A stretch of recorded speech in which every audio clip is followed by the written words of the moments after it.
Hey there, folks. Hey, teachers. Hey, educators. It's Poet Tim Staley here with another installment of How to Teach Literature. Now, longtime fans, you know I have railed against literature textbooks in the past. But listen, man, I'm a human, constantly changing, constantly evolving here. And after 20 years of teaching, guess who is using a textbook? That's right, Mr. Staley. Why am I using a textbook? Look behind me. This dungeon, this windowless dungeon, is the teacher's lounge for English hall. And man, look at all these boxes. These boxes are literature books. These are English textbooks. They are consumables. Basically, our district signed an agreement some 3 years ago that we're going to get a book for each student every year, and it's kind of like a workbook that is got perforated pages and is to be thrown away. So it's not maybe what you're used to in terms of textbooks, where there's one textbook that stays in the school or is checked out to you and you have to return it at the end of the year. These textbooks are literally like handed to the student to keep until the end of the year, and then they don't have to return them. So I've decided to start trying to teach from the textbook, which I haven't done since I was a fresh teacher. You've heard me talk about all the reasons that I don't like textbooks, but now I'm thinking, all right, man, look, this is like a challenge. Can I find joy in this textbook? And as I've always said, no poet ever set out to torture a teenager with poetry, but yet so many teenagers are tortured by poetry. So y'all, I started right at the beginning of this textbook. I teach British literature. This is canonical stuff we're supposed to be teaching in this textbook. We start off with Beowulf. Then it went into Canterbury Tales. Man, Canterbury Tales, that's a hard sell. How have I found joy? I've been trying to look at these pieces of literature. First of all, I'm only looking at the poetry. We're not messing with fiction in here. We're not messing with nonfiction. And we're really trying to avoid all the pages and pages of like questions and activities and discussion questions and essay prompts that this textbook has. We're just keeping our eyes on the poems. And we're looking for joy. One of the ways that I've been able to find joy after sharing the work with the students, after letting the students see how amazing Geoffrey Chaucer is, we've been then allowing the students to destroy the textbook in the name of art. So the first thing, which you might not be surprised, which is really common in English classes, is to do the whole blackout poem, the whiteout poem, the found poem. So I went and had them, here's an example of the student. They ripped out the page because these are all perforated, and they were able to do a found poem in Beowulf, a found poem in Canterbury Tales, in Dulce et Decorum. What is that? Dulce et Decorum. That whole is honorable and proper to die in war. Oh man, Dulce et Decorum Est. You know that one by Wilfred Owen. So I let them do found poems, some really creative stuff. This one was cool because 3 students collaborated on this. They just kept on working on this. Different students would come in and add more stuff to it. Some of the students, here's a graphic novel that was in our textbook of Beowulf. Students found the little poetry in here. Some students were doing traditional whiteout style. So I had students, just as more the traditional style, where you've got words in there. I had students bring whiteout from home if they had it. Some students were like drawing images. Here's a tree. There's a billion examples of this on the internet. If you need to inspire your students to do this, we are in like Halloween time. So that was fun. The students did have a pretty good time doing this. So I know that we allow students to write in these consumables, and a lot of times that means like smart annotations in the margins, and that stuff is cool and great. However, there's also all these other things you can do. So the blackout poem, the whiteout poem, the found poem, one really good way to find joy in this old literature.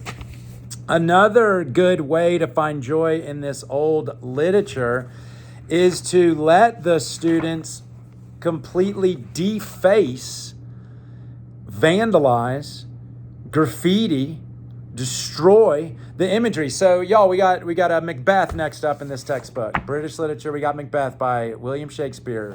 I think it came 1603. Hey, some of my students say this is gibberish. They say this Shakespeare dude, he's just gibberish. Hey, man, I appreciate that opinion. You're allowed to have that opinion. I'm not going to shut some kid down and make them feel bad about how they're feeling. But what I had them do, so look, I'm teaching the play. I'm doing the traditional stuff. Sometimes when I have drama students in my class, we're reading out loud and we're assigning parts. Other times I'm watching the Denzel version on Apple TV, the newest version of Macbeth in America with Denzel Washington as Macbeth. A black Macbeth. So what I had him do is start to do like you did when you were a kid, when you would maybe like black out somebody's tooth in a drawing or make glasses on them. So here I'm allowing him to draw on the pictures in the textbook. Look, they turned Macbeth into a devil. They turned King Duncan into a clown, like insane clown posse style. They made Lady Macbeth an angel. That's ironic. Y'all, I told them extra credit for using Shakespearean language. Your job is to make me laugh. Your extra credit if you involve something in the play into the way you're defacing. And so here's one. Thus thy flatulated. Yeseth, my lord. So we got like this character farting. Hey, y'all, no poetry was damaged in this activity. And let me tell you what happened. You know, they were having such a good time. For students that didn't want to do this, I let them be judges. Here's somebody that like drew a dinosaur and then had one of the witches riding that dinosaur. So these are the photographs that are inside the textbook that go alongside Macbeth. And what they're actually pulling from that late 70s version of Macbeth that Playboy magazine made. Interesting version.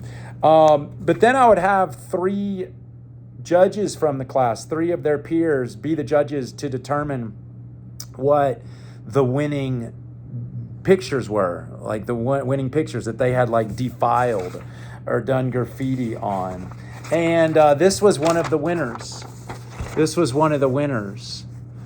So this really spoke to my students. And here's the big takeaway from today, y'all. Here's the really big takeaway. So in teacher school, we talk a lot about how every kid matters and differentiated learning. And you need to differentiate every single thing you do to make sure you're touching on how every single kid learns and all their different strategies for learning. And this teacher, we gotta be pretty dang miraculous, right? Because we got to make sure that out of the 30 humans in there sitting in your class with this literature that's from 1603, that you got to make sure that each of those 30 gets it. And you, the teacher, needs to manipulate how you're teaching and what you're doing to make sure every single kid gets it. All right, so, and you might be poo-pooing this idea of giving markers and asking kids to defile a textbook. That might like rub you the wrong way. Let me hear this, all right? And I'm okay if you're judging me, man. Like, thank you for watching this video. Hit subscribe, tell your friends. Trying to retire early and go viral. I still got a few more subscribers I need for that. But y'all, here's the deal that happened. So, man, this student that made this, they have not had a great time in English class. And the day that they did this, all of a sudden they were cock of the walk. All of a sudden, they were having a great time in English class.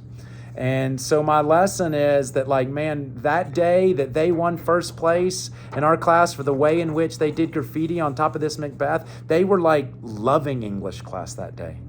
They were the champ that day. And they're seniors. And for 13 years, they've been in English classes. I'm counting kindergarten here. They've been in English classes, and they've never felt it. They never felt like they were the champ, not once. And so, you know, it reinforces the idea of what a brilliant strategy this was. What a brilliant strategy that I gave that one student the chance to be the cock of the walk that day, to be the stud of the show that day, and to really be the winner of English class. And I asked that kid, like, have you ever been the champ of English class? No. Did you have fun yesterday? I asked them the next day. I was reflecting on this activity. I'm trying to be a better teacher. I'm trying new tricks. I mean, I'm using a textbook. That's a new trick for me. I said, what was it like for you? Did you have fun yesterday? Yeah, I had fun, he said. So the fact that one kid that's never once had fun in English class, all of a sudden had fun in English class because I had the idea to vandalize and destroy the imagery they're given. And because there's this thing like you're not supposed to write in books, but yet when you have a consumable textbook, you are supposed to write in it. You can write in it. And actually, it's really fun to write in it. And so now I am still teaching Macbeth. We're still looking at the poetry. I still get off on it. I don't think Macbeth is gibberish. I think it's the total opposite of gibberish. I think it's like poetry in the highest form. Like I'm kind of like Ray Bradbury, who looks at Shakespearean language and pulls and borrows to make my own writing better. Where am I getting at with this Ray Bradbury thing? Well, of course, his novel, Something Wicked This Way Comes, by the pricking of their thumbs. Of course, Ray Bradbury has that novel that he lifted from the witches right before they give their final 3 prophecies out of the 9. So y'all, bottom line, it is possible to use a textbook if you look for joy. It is possible, and you might have a little bit of fun with consumables if you do blackout poetry, whiteout poetry, found poetry, and you allow your students to get a big old Sharpie marker and deface and defile and destroy. Like, look, I'm trying to get rid of all these boxes. These boxes are not causing me peace. All these textbooks here that are about to fall over on my head and crush me to death, they're not like making me chill. So that's why I started using the textbooks. I put 100 books in their hands. We still have a room full of these. Like, y'all, these boxes go on and on and on and on. All right. Peace out from Southern New Mexico. Good luck in your teaching.